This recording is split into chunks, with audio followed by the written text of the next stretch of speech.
श्री गणेश जी महाराज की जय। मैं संतोष देवी शर्मा आप सभी को सादर नमन करती हूँ। कुल देवी माता श्री दधिमती की जय।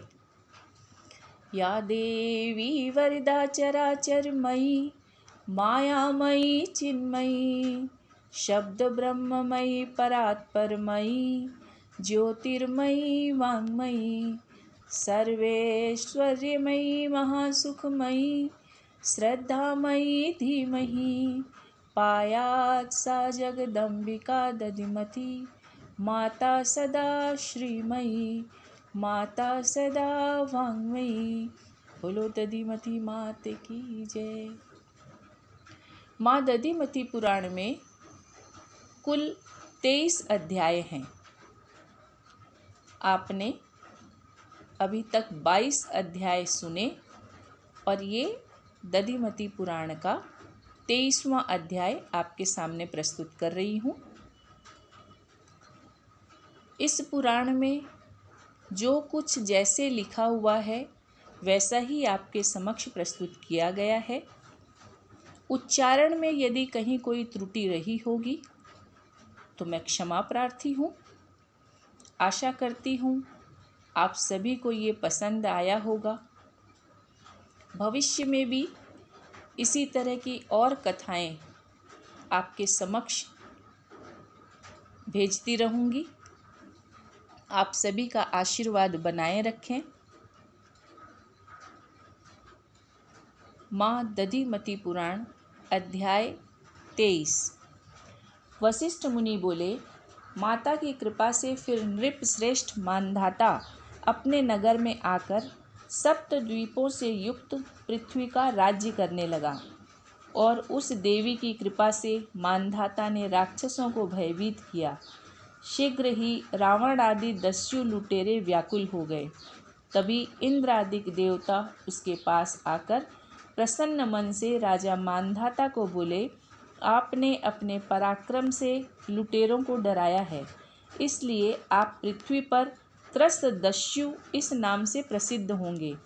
यह कहकर इंद्रादिक देवता अपने पुरी अमरावती को चले गए और तब भक्ति में लीन उस मानधाता ने नवरात्रि में देवी के बहुत दक्षिणा वाले अनेक यज्ञ किए। उससे तब बिंदुमती के गर्भ से पुरुकुत्स, अम्बरीश और मुचकुंद नाम वाले प्रतापी 3 पुत्र हुए और 50 कन्याएं हुई और बहुत संपदाएं हुई। दधिमती की कृपा से उन्हें उत्तम सुख प्राप्त हुए। दधिमती देवी का दर्शन और पूजन करते हुए मनुष्य संसार में सब संपदा पाएंगे। हे राजा, 14 नवमी तथा अष्टमी को देवी की विधि पूर्वक स्नान पूजा कराने से वाजपेय यज्ञ का फल प्राप्त होता है। जो कोमल, बारीक तथा विचित्र रंग बिरंगे वस्त्र देवी को अर्पित करता है वह शिवलोक को जाता है। जो सुगंधित पुष्पों से अथवा मालाओं से चंडिका की पूजा करता है यह अश्वमेध यज्ञ का फल पाता है। संपूर्ण धूपों से गूगल का धूप श्रेष्ठ है। उसकी धूप का प्रयोग करने वाला संपूर्ण मनचाहा फल पाता है। घी का दीपक जलाकर जो देवी की पूजा करता है वह अश्वमेध का फल पाकर दुर्गा का सेवक बन जाता है।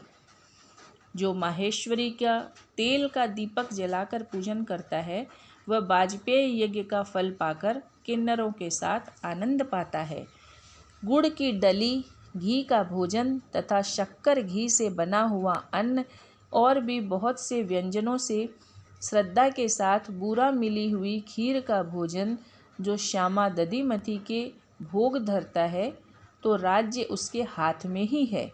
आम, नारियल, खजूर और बिजौरा नींबू जो देवी को अर्पण करते हैं वे परम पद को पाते हैं। जो सोने अथवा चांदी का क्षत्र देवी के चढ़ाते हैं वे व्यक्ति अखंड ऐश्वर्य के साथ राज्य का उपभोग करते हैं। जो मनुष्य दूध देने वाली पवित्र, जवान, शील स्वभाव वाली गाय भगवती को देता है वह अश्वमेध यज्ञ का फल पाता है। जो मनुष्य अंबिका के लिए जमीन, खेत अथवा आम के झाड़ देता है, वह हमेशा पुत्र पौत्रों से युक्त होकर इंद्रलोक में आदर पाता है।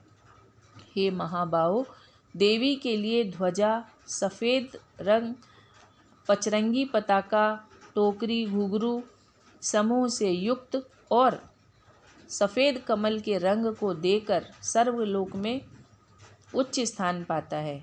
जो भक्त श्रीकर लक्ष्मी का देने वाला भद्र उत्तम तांबूल भक्तिपूर्वक देवी को चढ़ाता है, उस पर महालक्ष्मी प्रसन्न होती है। जो देवी की पूजा नहीं करते, वे कुंभीपाक नरक में गिरते हैं। वे पुत्र, स्त्री तथा धन से रहित होकर संसार में पिशाच की तरह घूमते हैं। जिस दधीचि ने जगन्नाथ आदि के 100 बार दर्शन किए और एक बार दधिमती का दर्शन नहीं किया, वह दधीचि नहीं दूसरा ही है। दधीचि वंश में उत्पन्न होकर जिन्होंने आदर सहित दधिमती के दोनों चरण स्पर्श नहीं किए, वह दधीचि नहीं अन्य जाति का है। जो देवी के लिए अर्पित न हुआ, वह कुल तथा विद्वता धिक्कार के योग्य है। वह सच्चा दधीचि नहीं है। जिसने इष्ट किया, दान किया, यज्ञ किया, जप किया, अनेक प्रकार के तप तपे, परंतु दधिमती के दर्शन नहीं किए, तो उस दधीचि के वे सब वृथा हैं। ज़्यादा क्या कहें, जिसने कुल माता के दर्शन नहीं किए, उनका जन्म निरर्थक है। वृत्ति के लिए प्रतिदिन दुष्टों के मूर्ख को देखना और दधिमती का दर्शन नहीं करता है, वह नाम मात्र का ही दधीचि है। जो नित्य कल्याण, धन धान्य तथा सुखों को चाहते हैं, उनको भक्तिपूर्वक राजराजेश्वरी लक्ष्मी दधिमती का पूजन करना चाहिए।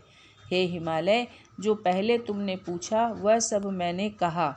जो लोग इस दधिमती पुराण को श्रद्धापूर्वक सुनेंगे, वे राहु से छोड़े हुए चंद्रमा के जैसे समस्त पापों से मुक्त होकर और संपूर्ण यश तथा लक्ष्मी धन को पाकर आरोग्यता पूर्वक दीर्घायु होंगे। शिव बोले, देवी के चरित्र को सुनकर तेरे पिता हिमालय वशिष्ठ की पूजा कर तथा प्रणाम कर अपने घर गए और फिर निज पत्नी मैना के साथ संपूर्ण सलाह करके मेरे लिए तेरे पिता के द्वारा तू मुझे दी गई, जिससे तू मेरी प्यारी हुई। जो कोई पाप नाश करने वाले देवी के इस चरित्र को सुनेंगे, उन सुनने वालों को यह कथा बेटे, पोते आदि धन धान्य सुख देने वाली होगी। जिस प्रकार अथर्वा की स्त्री शांति ने दधीचि नामक पुत्र पाया, वैसे ही स्त्रियां इसके चरित्र को सुनने से पुत्रों को प्राप्त करेंगी। देवी के चरित्र को सुनकर कथावाचक की पूजा करनी चाहिए और गाय, पृथ्वी, सोना, वस्त्र कथावाचक को देना चाहिए। जो सुंदर अक्षरों से लिखा हुआ यह देवी पुराण ब्राह्मण के लिए दान देता है, वह सर्व सिद्धि को पाता है। ब्राह्मणों को, बालकों को, कन्याओं को, सौभाग्यवती स्त्रियों को तथा गरीबों को, इन सब को वस्त्रों तथा भोजनों से संतुष्ट करेंगे। जो दधिमती महालक्ष्मी के पुराण को पढ़ेंगे, उनकी समस्त कामनाओं की सिद्धि होगी, इसमें कोई संदेह नहीं है। ये इस दधिमती पुराण के पढ़ने से मनुष्य अपार धन, घोड़े, हाथी, बेटे, पोते पोतियाँ, धर्म, आयु, यश और शोभा को पाते हैं। नमो शांति शांति शांति। शुभमस्तु। बोलो दधिमती मात की जय।